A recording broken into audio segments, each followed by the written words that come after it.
Chairman వేసే వ్యక్తిని రాష్ట్రంలో ఉండే వాళ్ళందరినీ ఎతికి నీతి నిజాయితీ సమర్థతకు పెద్దపేటేసి నామినేట్ చేస్తాం. అక్కడ కాంప్రమైజ్ ఉండకూడదు. చైర్మన్ కాంప్రమైజ్ అయితే ఇంక బోర్డు అంతా కూడా సర్వనాశనం అయిపోతుంది.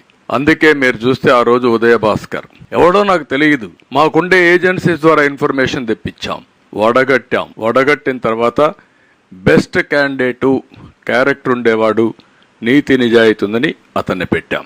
మెంబర్స్ కూడా అదే మరి సెలెక్ట్ చేశాం.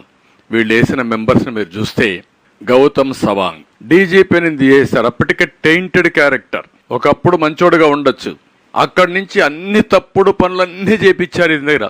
అతను అయిన తర్వాత Salam Babu YCP student union state president. బుద్ధి జ్ఞానం ఉందా మీకు? మనుషులా మీరు? మీ పార్టీ ఆఫీస్ ఏది? ఇతనెవరు? జీవి సుధాకర్ రెడ్డి, వైసీపీ నేత, అనంతపూర్. ఇతను సుధీర్, సీఎం జగన్ తాత రాజారెడ్డి అన్న